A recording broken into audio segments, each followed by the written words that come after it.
Welcome back to my another videos about tutorials on tinkerCAD. Today I will be teaching you about the measurements in tinkerCAD. So, measurements is one of the most important aspects when it comes to 3D modeling. Because when you want to model an object, okay, you need to make sure you're having the accurate measurement so that your object will be printed out as the correct size that you want, okay, especially when you want to replace some broken parts, okay, with 3D printed models. So let's get started.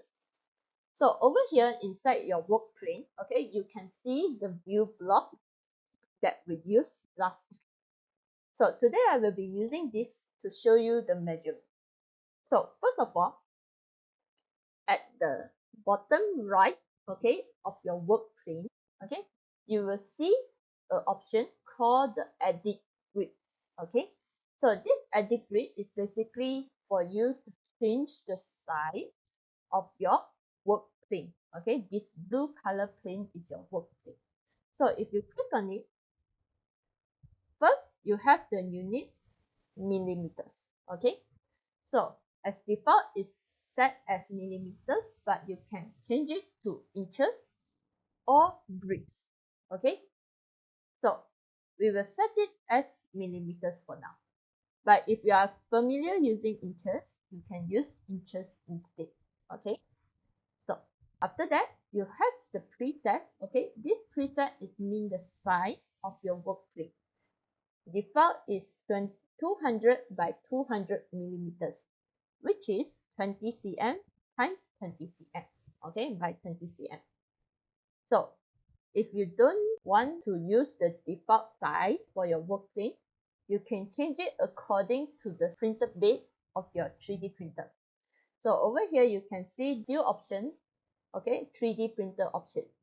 So you can change it accordingly, okay, to your 3D printer, or you can go for custom, okay. So over here, you can change the size of your work plane simply by increasing or decrease the number. So if let's say I want to change my width, I change it to 500, okay?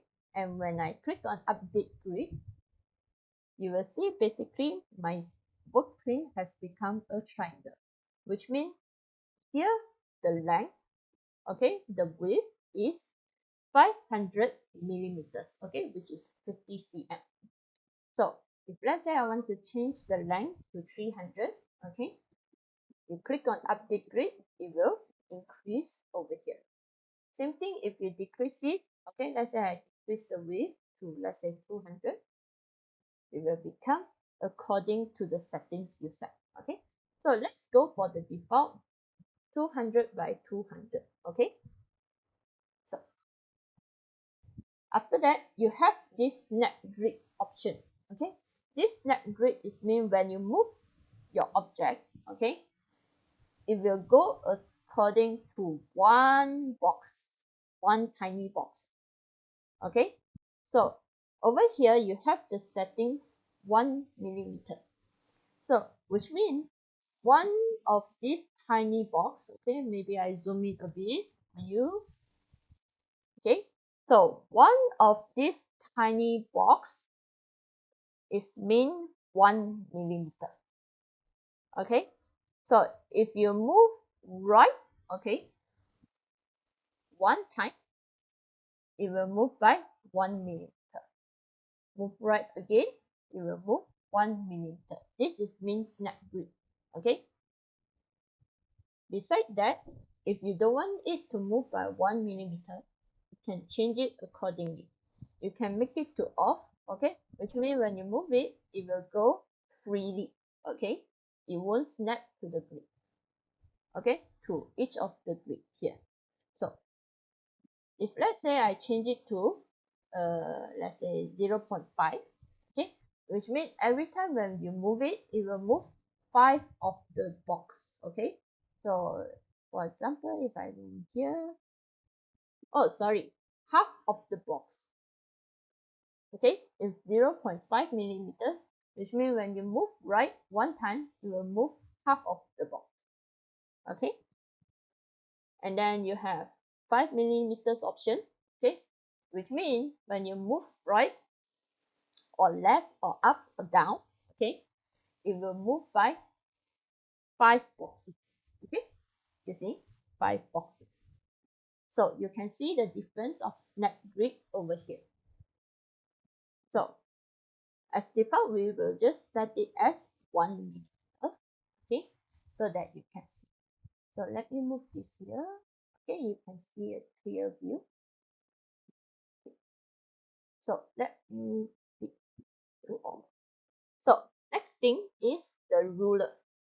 So if I click on the ruler tool, okay, as default, the red color is your center point.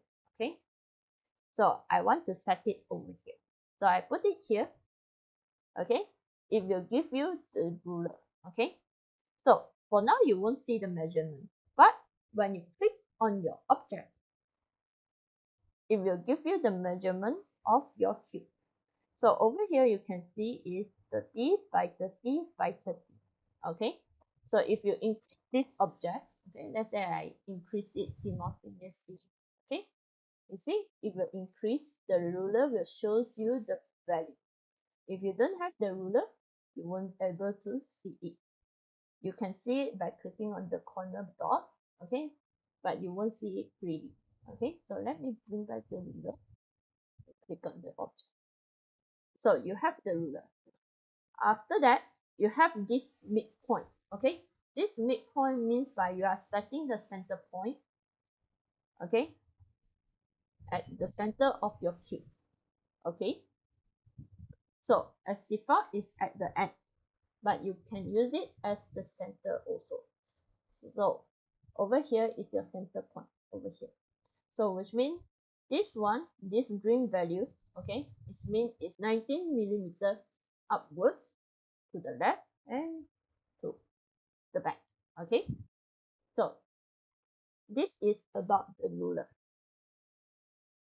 So in 3D modeling, measurement is very important. I really like to re-emphasize it. Okay, so remember every time when you are doing your 3D modeling, make sure that you're having the proper units, okay, when you model it. So as default, it is nice to use millimeters so that you don't need to change millimeters to inches and then back to millimeters again. Okay, so that's basically all about the measurements in tinkerCAD. See you in the next video. Bye.